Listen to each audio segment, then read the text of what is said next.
श्रीमन्नारायण नारायण नारायण, श्रीमन्नारायण नारायण हरि हरि। लक्ष्मी नारायण नारायण हरि हरि, श्रीमन्नारायण नारायण नारायण। हरे कृष्णा। आप सभी को निर्जला एकादशी की हार्दिक शुभकामनाएं। भगवान श्री हरि विष्णु की कृपा आप सभी के ऊपर सदैव बनी रहे।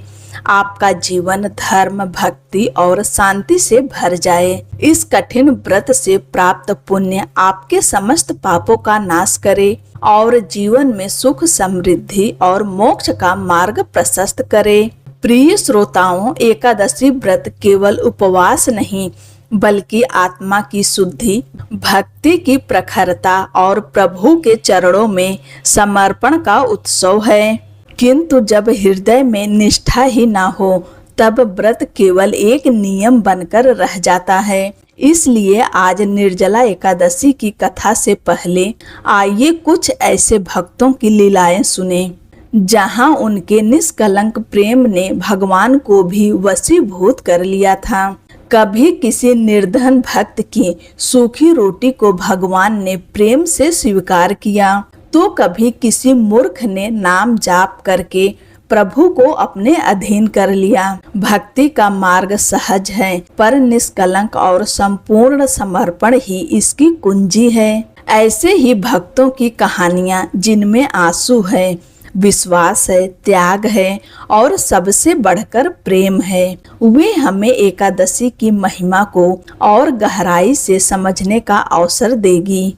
तो चलिए कथा में आगे बढ़ने से पहले उन भक्तों की भावनाओं को समझते हैं जिन्होंने एकादशी व्रत को केवल शरीर का संयम नहीं बल्कि आत्मा का उत्थान बना दिया। श्री वृंदावन में एक विरक्त संत थे जिनका नाम था पूज्य श्री सेवादास जी महाराज। श्री सेवादास जी महाराज ने अपने जीवन में कभी भी कोई वस्तु इकट्ठी नहीं की। उनके पास बस एक लंगोटी, कमंडल, माला और श्री शालिग्राम जी थे। एक छोटी सी कुटिया उन्होंने बना रखी थी जिसमें एक बड़ा सा सुंदर संदूक रखा हुआ था। संत जी बहुत कम अपनी कुटिया के भीतर बैठकर भजन करते थे। अपना अधिकांश समय वे वृक्ष के नीचे भजन में बिताया करते थे। यदि कोई संत आ जाते तो कुटिया के भीतर उनका आसन लगा देते थे। एक बार वहां एक दुराचारी व्यक्ति आया और उसकी नजर कुटिया के भीतर रखे उस सुंदर संदूक पर पड़ी। उसने सोचा कि अवश्य ही महात्मा को कोई खजाना मिला हुआ होगा जिससे यहाँ छिपा कर रखा है। महात्मा को भला धन का क्या काम, मौका पाते ही मैं इसे चुरा लूंगा। एक दिन बाबा जी कुटिया के पीछे भजन कर रहे थे। अवसर पाकर उस चोर ने कुटिया के अंदर प्रवेश किया और संदूक को तोड़ मरोड़ कर खोल लिया। उस संदूक के भीतर एक और छोटा सा संदूक रखा था। चोर ने उस संदूक को भी खोल कर देखा कि उसके अंदर एक और छोटा संदूक है। ऐसा करते करते उसे बहुत सारे संदूक मिले और आखिर में एक छोटा सा संदूक उसे मिला। उसने वह संदूक खोला तो देखकर बड़ा दुखी हो गया क्योंकि उस संदूक में धन की बजाय केवल मिट्टी रखी थी। बड़े दुख में भरकर वह कुटिया के बाहर निकल ही रहा था। ठीक उसी समय श्री सेवादास जी वहां आ गए। श्री सेवादास जी ने चोर से कहा, अरे भाई, तुम इतने दुखी क्यों हो रहे हो? तब चोर ने कहा, इतने सुंदर संदूक में क्या कोई मिट्टी भरकर रखता है? बड़े अजीब महात्मा हो। श्री सेवादास जी बोले, अत्यंत श्रेष्ठ और मूल्यवान वस्तु को संदूक में रखना ही तो उचित है। चोर कहने लगा, यह मिट्टी कौन सी मूल्यवान वस्तु है? तब श्री सेवादास जी बोले, यह कोई साधारण मिट्टी नहीं है, यह तो पवित्र श्री वृंदावन रज है और यहाँ की रज के प्रताप से अनेक संतों ने भगवान श्री कृष्ण को प्राप्त किया है। इस रज को प्राप्त करने के लिए तो देवता भी ललायित रहते हैं। यहाँ की रज को श्री कृष्ण के चरण कमलों का स्पर्श प्राप्त है। श्री कृष्ण ने तो इस रज को अपने श्रीमुख में रखा है। चोर को बाबा की बात कुछ समझ में नहीं आई तो वह कुटिया से बाहर जाने लगा। उसे जाते देखकर बाबा ने कहा, सुनो, इतना कष्ट करके खाली हाथ जा रहे हो, मेहनत का फल तो तुम्हें भी मिलना चाहिए। चोर ने कहा, क्यों हंसी मजाक करते हो, आपके पास देने के लिए है भी क्या? श्री सेवादास जी कहने लगे, मेरे पास तो देने के लिए कुछ नहीं है, परंतु इस ब्रज रज में सब कुछ प्रदान करने की सामर्थ्य है। चोर बोला, मिट्टी भला किसी को क्या दे सकती है?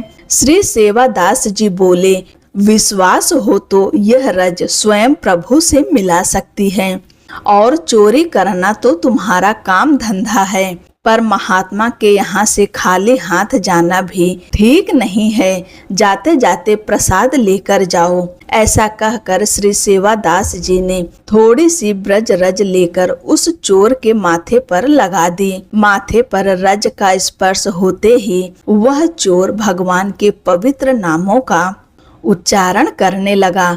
श्री कृष्ण केशव गोविंद गोविंद। उसका हृदय निर्मल हो गया और वह महात्मा के चरणों में गिर पड़ा। महात्मा ने उसे हरि नाम जप और संत सेवा का उपदेश दिया। फिर उसका जीवन कृष्णमय बन गया। ब्रज के परम रसिक संत बाबा श्री गौरांग दास जी को एक बार भगवान ने स्वप्न में दर्शन देकर कहा, मेरा एक विग्रह गिरिराज जी में अमुक स्थान पर है, उसे निकालकर मेरी नित्य सेवा करो।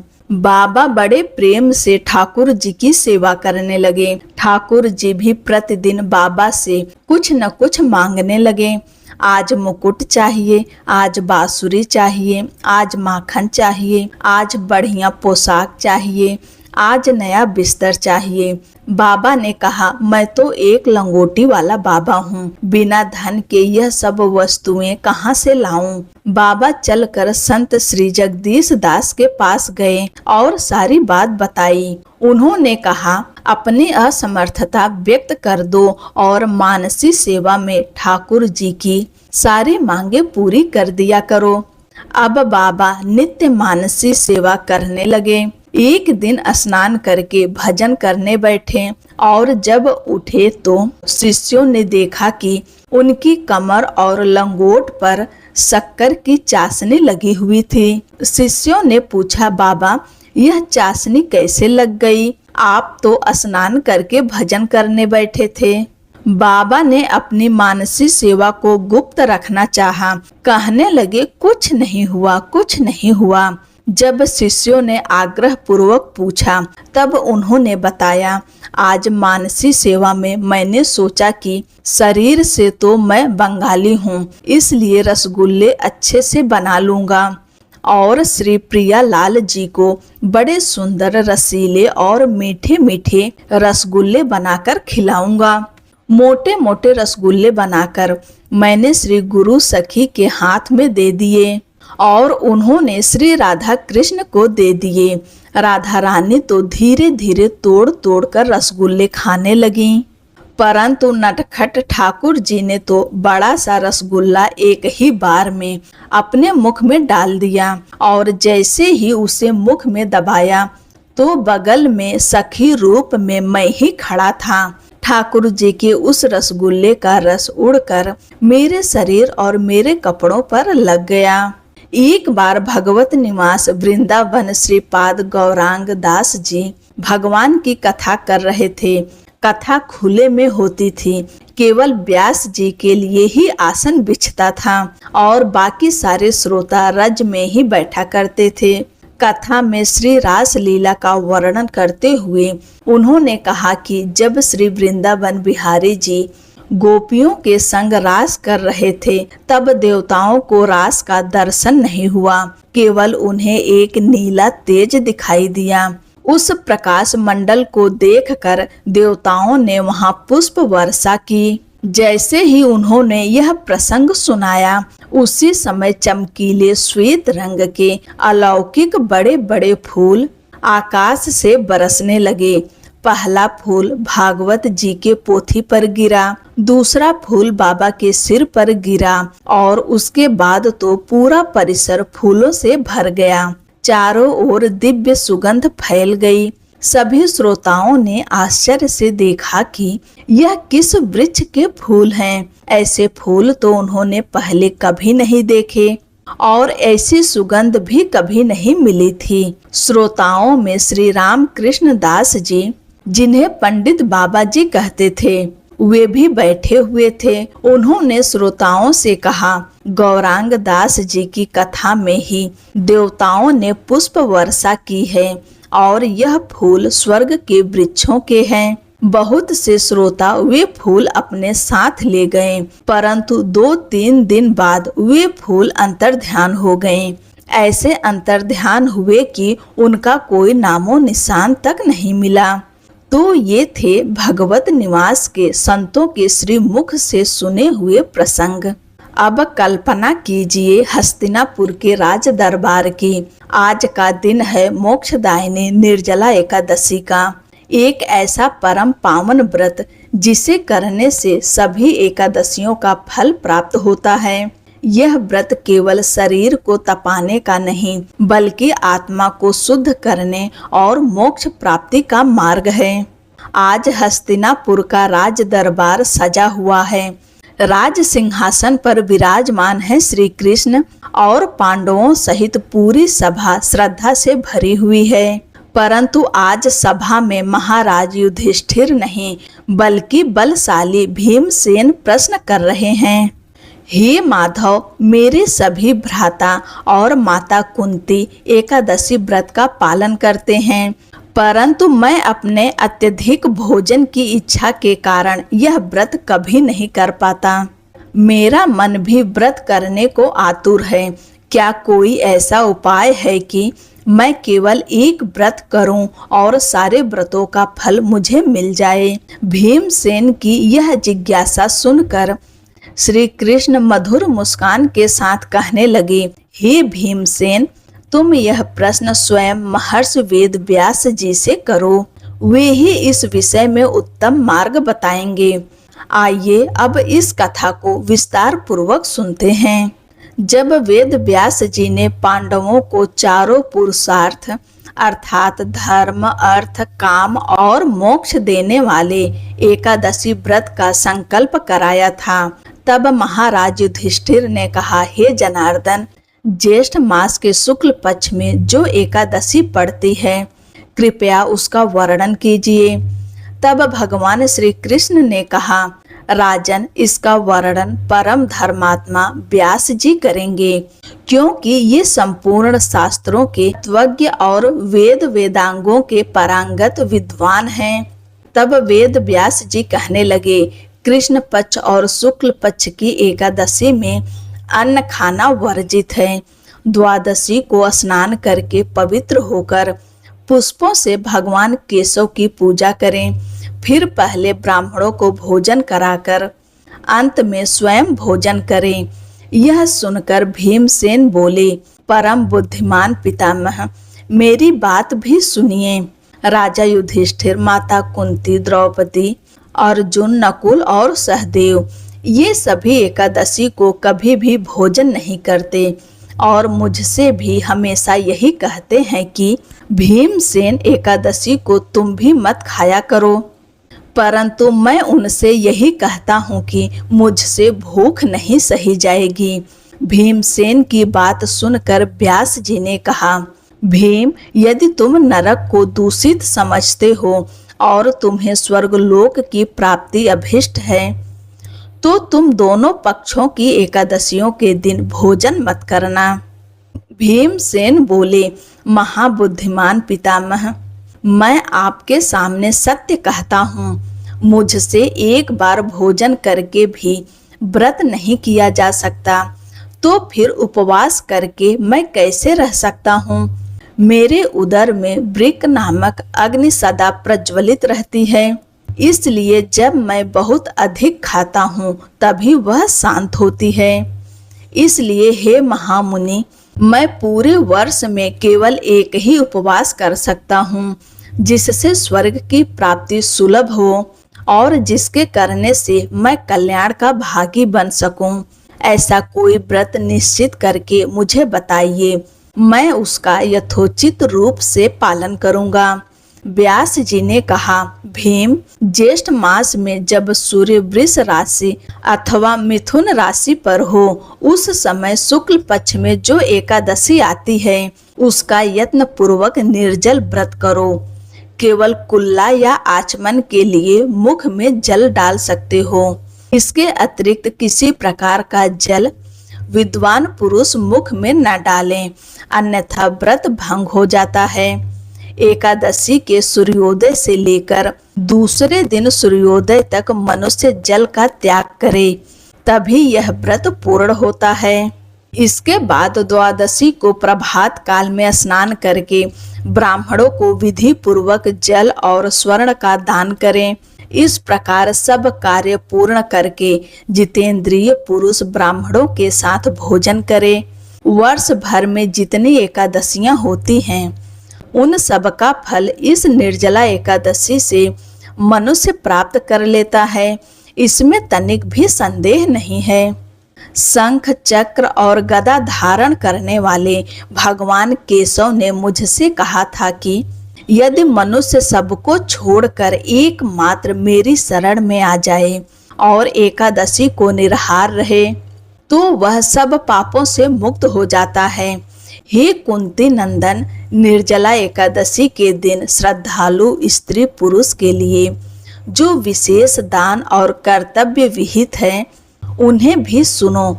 उस दिन जल में शयन करने वाले भगवान विष्णु का पूजन तथा जलमयी धेनु अर्थात जल में खड़ी गाय का दान करना चाहिए। सामान्य गाय अथवा घी से बनी गाय का दान भी किया जा सकता है। इस दिन दक्षिणा और अनेक प्रकार की मिठाइयों से ब्राह्मण को संतुष्ट करना चाहिए, क्योंकि उनके संतुष्ट होने पर ही श्री हरि मोक्ष प्रदान करते हैं। जिन्होंने श्री हरि की पूजा और रात्रि में जागरण करते हुए इस निर्जला एकादशी का व्रत किया है, उन्होंने अपने साथ ही बीती हुई 100 पीढ़ियों को और आने वाली 100 पीढ़ियों को भगवान वासुदेव के परम धाम में पहुंचा दिया है। निर्जला एकादशी के दिन अन्न, वस्त्र, गौ, जल, सैया, सुंदर आसन, कमंडल और छाता दान करना चाहिए।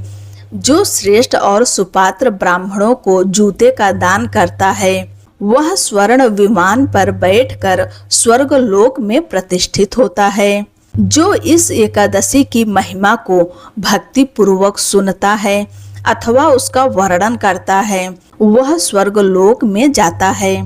चतुर्दशी युक्त अमावस्या को सूर्य ग्रहण के समय श्राद्ध करके मनुष्य जिस फल की प्राप्ति करता है वही फल इस कथा को सुनने से भी प्राप्त होता है। हे भीमसेन, ज्येष्ठ मास के शुक्ल पक्ष की जो शुभ एकादशी होती है उसका निर्जल व्रत करना चाहिए। उस दिन श्रेष्ठ ब्राह्मणों को शक्कर के साथ जल के घड़े का दान करना चाहिए। ऐसा करने से मनुष्य भगवान विष्णु के समीप पहुंचकर आनंद का अनुभव करता है। इसके बाद द्वादशी को ब्राह्मणों को भोजन कराने के पश्चात स्वयं भोजन करें। जो इस प्रकार पूर्ण रूप से पाप नाशनी एकादशी का व्रत धारण करता है वह सब पापों से मुक्त होकर आनंदमय वैकुंठ लोक को प्राप्त करता है। यह सुनकर भीमसेन ने भी इस शुभ एकादशी का व्रत आरंभ कर दिया। तभी से यह एकादशी भीमसेनी एकादशी के नाम से प्रसिद्ध हुई।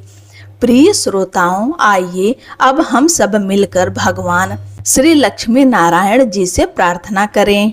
हे सच्चिदानंद परम करुणामय भगवान विष्णु, हे लक्ष्मी नारायण भगवान, आप सबके अंतःकरण में वास करने वाले सर्वज्ञ, सर्वशक्तिमान और अनंत दयालु हैं।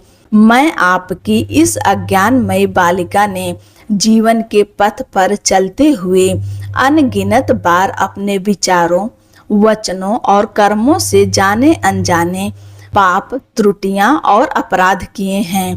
हे प्रभु, कभी किसी के साथ कटु व्यवहार किया, कभी अहंकार में कुछ ऐसा बोल गई जो आपकी मर्यादाओं के विरुद्ध था।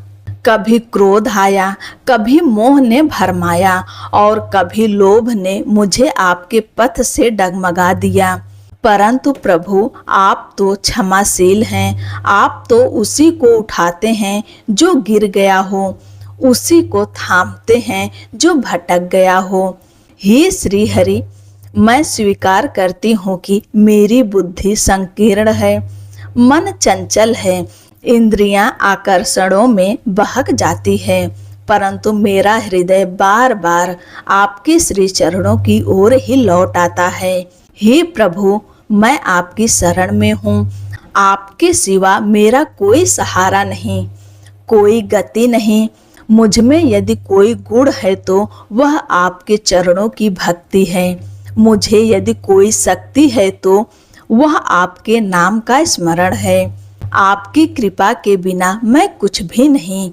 इसलिए हे करुणा सिंधु, कृपया मुझ पर दृष्टि डालिए, मेरे समस्त पापों को क्षमा कर दीजिए, मुझे अपनी भक्ति में दृढ़ बनाइए और अपने प्रेम में बांध लीजिए। मैं न योग जानती हूँ, न यज्ञ, न तप, न व्रत।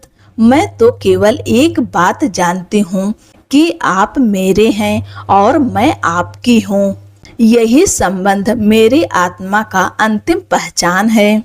तो भक्तों, इस प्रकार निर्जला एकादशी व्रत की महिमा का वर्णन समाप्त होता है। जो भी श्रद्धा, भक्ति और सच्चे मन से इस व्रत का पालन करता है तथा भगवान श्री हरि विष्णु का स्मरण करता है, उसे समस्त पापों से मुक्ति प्राप्त होती है और भगवान विष्णु की विशेष कृपा प्राप्त होती है। कहा गया है कि निर्जला एकादशी का पुण्य सभी 24 एकादशियों के समान फल प्रदान करता है।